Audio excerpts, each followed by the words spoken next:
Good morning mga boss, welcome back po dito sa ating channel. Po tayong pupuntahan ngayon dito sa Mayan. Good morning! Good morning, Purman! Hey! Good morning! Pares Builders.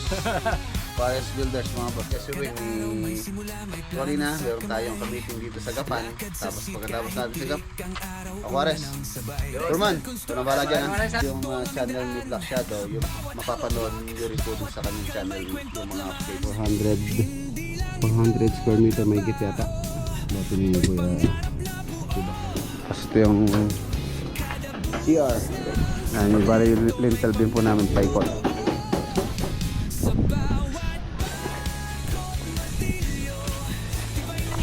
Toilet and bath doon. Tapos that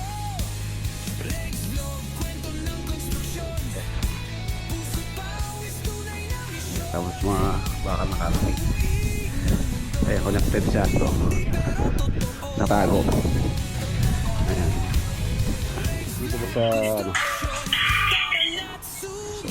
Po natin ito sa ano. Bawang sibuyas. Yun o. Meron tayo bisita, patingin natin. Ito ah.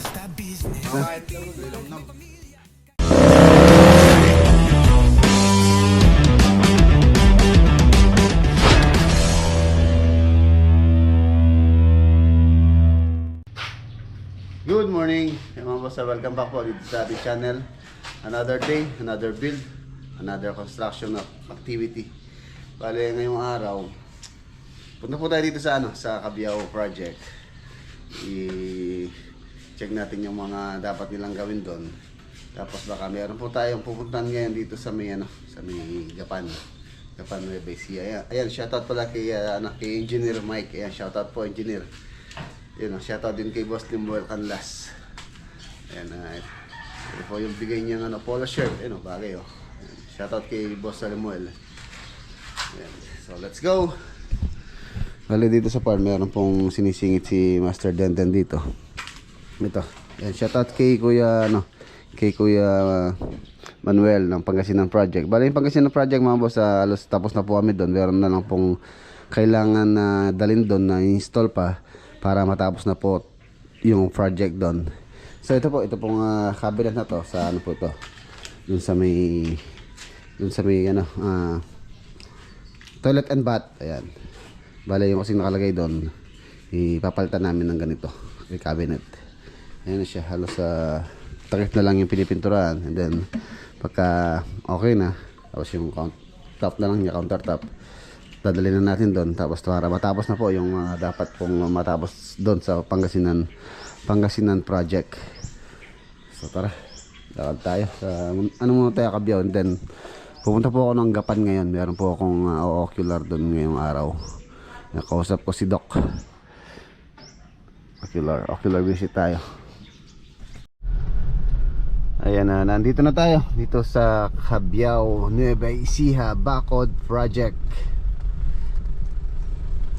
Ay mga boss.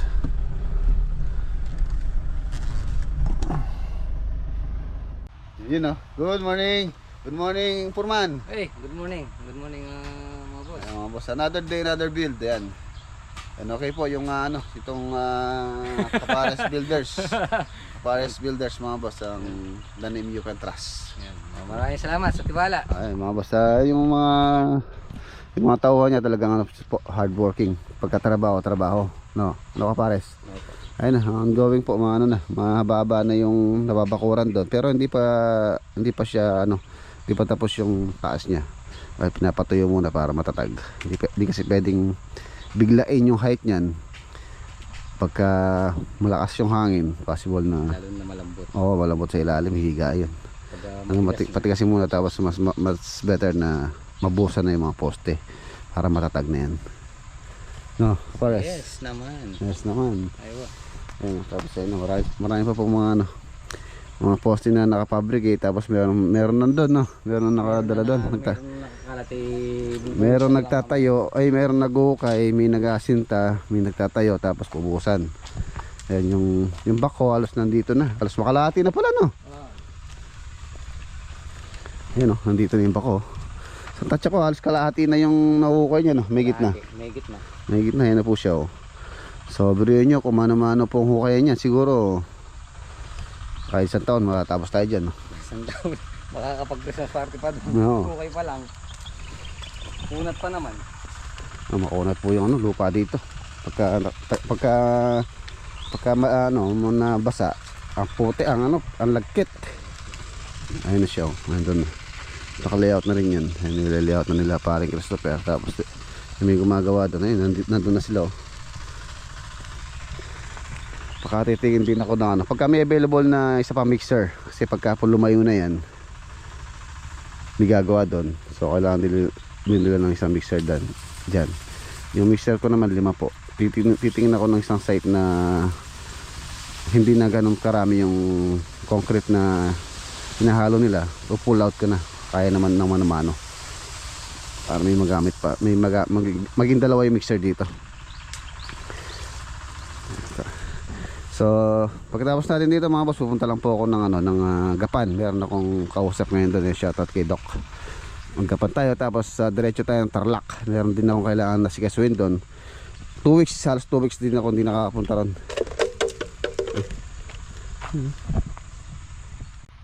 So ayun mga boss, okay na. So nabilin ko na po yung mga dapat asikasuin ni Kapars Builder, ni Purman. Yan, Purman. Ayan. Lakad natin, tulad ng sabi ko kanina, meron tayong meeting dito sa Gapan. Tapos pagkatapos natin sa Gapan, diretso po tayo ng Tarlac. Ayan, update po tayo sa Tarlac project. Shoutout pala kay Ate Luz, tsaka kay Sir Basti.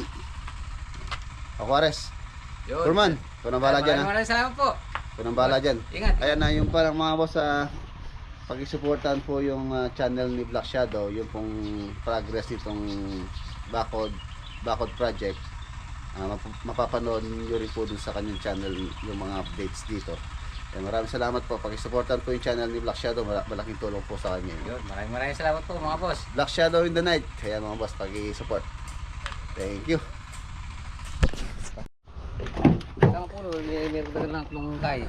Ayan mga boss, meron pala akong dalang mga uniform dito. Ay, ito. Yung uniform mo kailan? Pag soon. Pag may nag-sponsor. Mga boss, baka gusto niyo daw mag-sponsor ng uniform kay Kaparas Builders. Ito kay to sa akin to. 1. Ilan na kayo dyan? 14. May nabigyan na 5, di ba? 2 3 sige, ingat. 4 5 6 7 8 9 ba? Siyam lang pala. 9. Siyam yan. Yan mga boss, baka gusto nyo mag-sponsor po kay Kaparas Builders ng uniform, magpagawa siya ng ganun. Pero yung panonood nyo lang po, malaking tulong na po sa kanya. Baka nasusunod na sahod niya, papagawa na siya ng uniform. Sige. Ayan mga boss, nandito na tayo sa Gapan. Dito daw sa Greenwoods, Gapan, Nueva Ecija.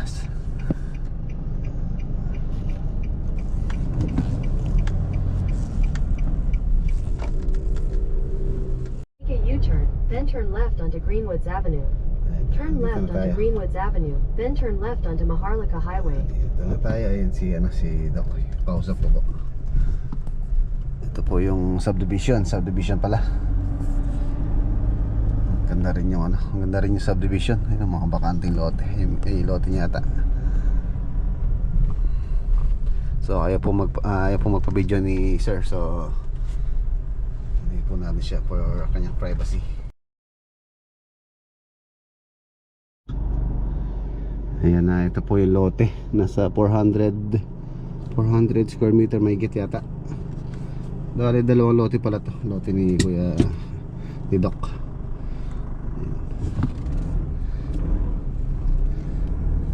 Okay, pumunta lang kami dito sa LM Blancada. Homeowners Association. Ayan, okay na po yung aming usapan nila owner. So umpisahan muna yung yung plano. Bale, meron po silang arkitektong gagawa ng yung bahay.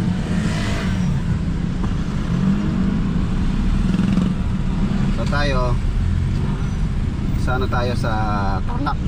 Tarlac naman po tayo papunta. Ayan na, nandito na tayo. Dito po sa Victoria Tarlac Project. Mataas-taas na po yung asintada nila dito. Dahil halos 2 weeks po tayong hindi nakapunta rito. Ayan mga boss, ito na po yung Tarlac Project. Ayan, halos tumaas na itong kanilang CHB. Ayan, ano na pala dito, lintel beam. Ayan, no? Ayan, nalubang po niya, tapos ang haba niya. And then ito yung mga kwarto.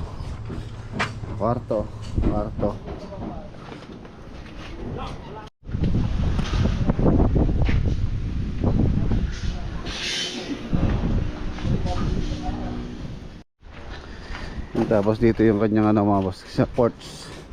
Ito yung ports area. Ports area, tapos ito yung kanyang foyer. Ayan. Tapos meron siyang dito. Ito yung pinaka-entrance pa niya. Tapos ito yung kanyang living. Ikot tayo dito.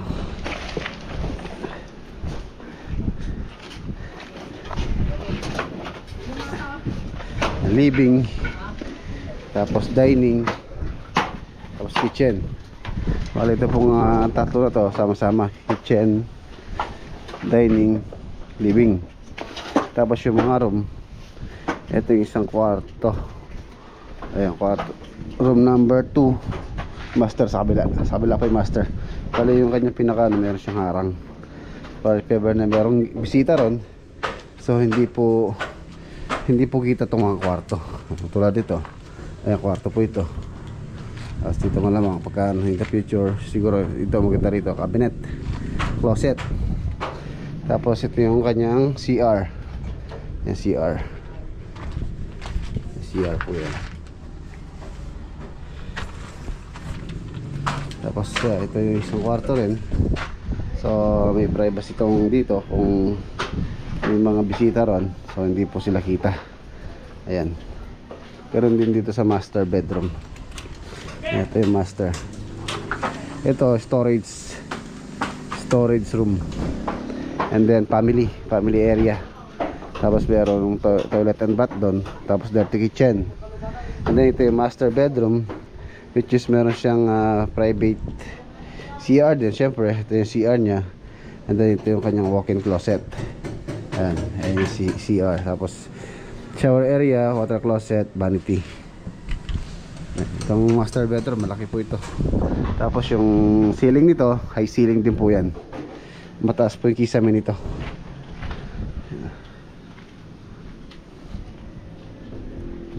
Ito family area to. Tapos ito yung toilet and bath. Tapos dirty kitchen. Ito ang area natin. Sa yung old house na giniba namin, itong location to, dirty kitchen din to actually. Haba niya. Tapos ang kagandahan nito mga boss, napakataas po ng nito, ng roof beam. Tulad ng sabi ko kanina mga boss, 4.5 meters simula dun sa aming finished floor line. 4.5 top of beam, kung saan dun po papatong yung ating beam, yung ating roof framing o yung bubong. Yan. Tapos lahat ng pintuan dito mga boss, oversize, ibig sabihin po yan, 8 feet na po lahat yung pintuan.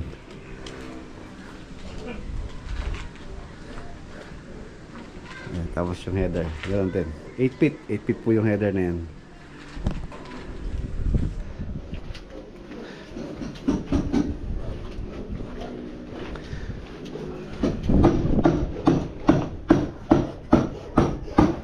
Break time. Kape.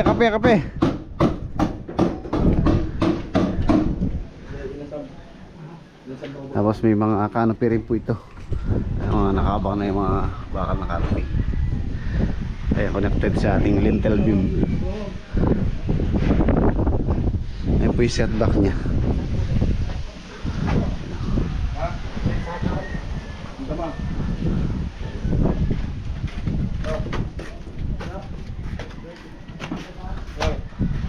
high ceiling. Break. Break tayo muna. Alas 3 na. 3 o'clock. And shoutout kay Kuya Ray Esteban. This time check is brought to you by Kuya Ray Esteban.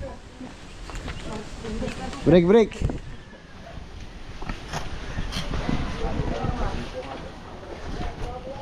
Ay.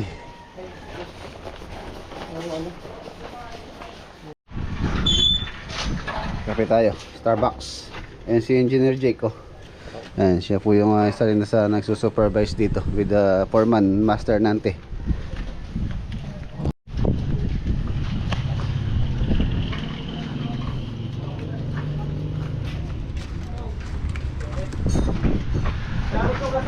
Imagine ko na po pagka natapos to. Napakaganda po nito. Ang mapapansin nyo, wala kayong makikitang pintuan dito kung nandito kayo sa may living area, sa kitchen, sa dining. So yung mga pintuan yan nakatago.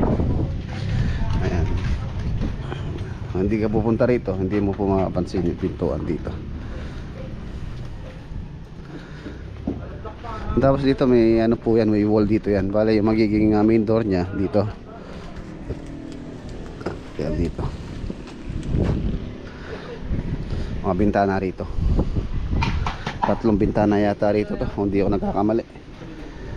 3 window.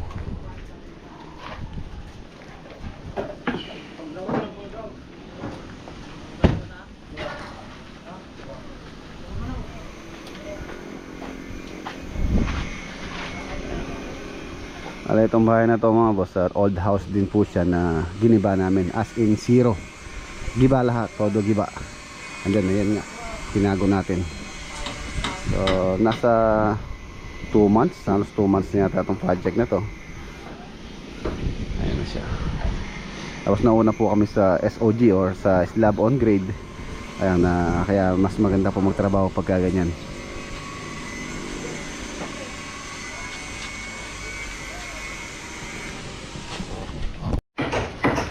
Halos sa lahat ng project natin meron tayong CCTV. So dito lang wala, tsaka sa ano, sa Cabiao.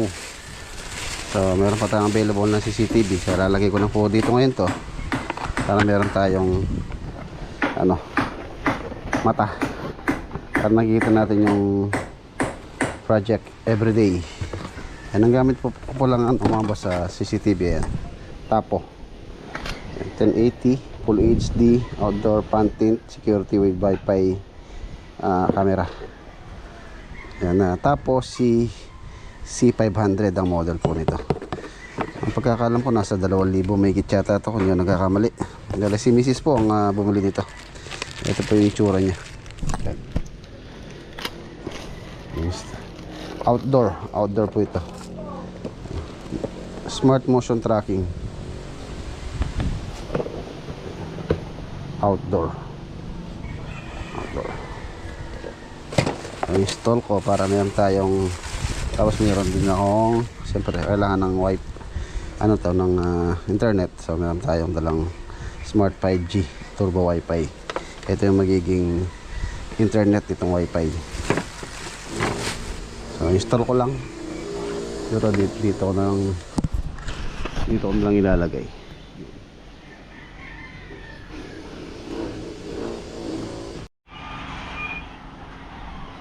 So ayan mga boss, meron na tayong ano, CCTV.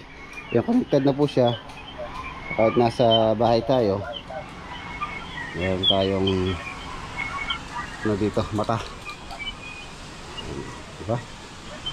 For safety purposes din to.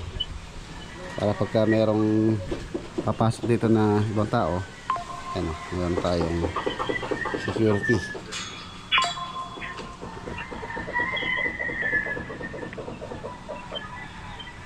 Okay na. Okay. Malinaw po yan. Wala dito tayo. Kitang-kita. Medyo maluwanag dun eh.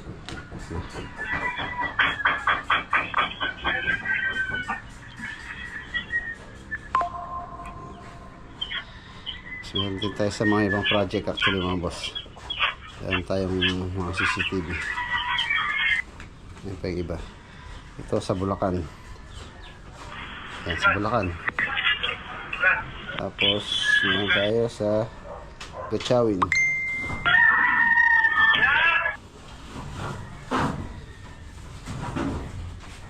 Okay.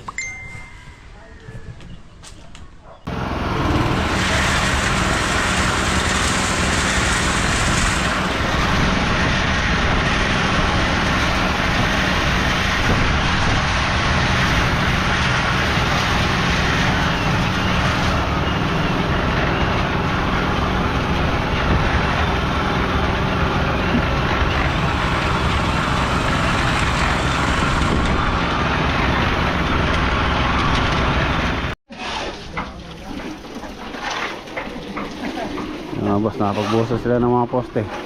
Sa buhos yun ng mga lintel beam yung kanilang lalagyan ng pinaka header. Alas 5 na. Mag overnight po tayo dito. Bukas na ako uwi. Bukas na maga. Nabuhusan na rin to.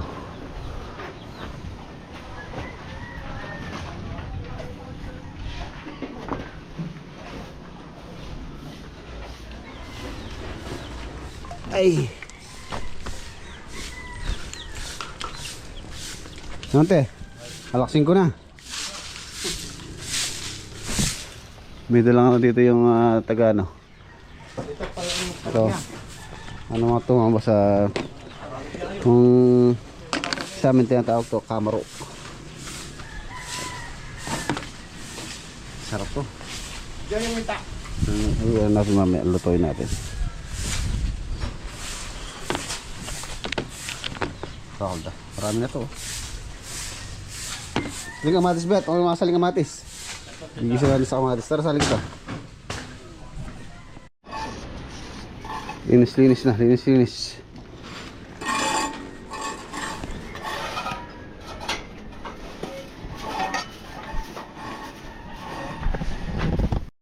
Yun o. Ito po yung ano. Tulutuin natin to na ano. Ginisa lang sa kamatis. Kamamaru. Isa po natin ito sa ano, bawang sibuyas, syempre may sili. Then yung kamatis pala, kamatis ito. Yun ah. Meron tayong bisita, patingin natin. Pare, ayun o, sige paring Mako. Tignan mo mga pare. Sarap na ito ah. Init. Ano? Engineer Jake, di Ayos na? makain daw. Linamnam. Para si engineer ngayon lang makakatigil nito. Sorry? Hindi ako kumakain. Hirap na? Ayos na?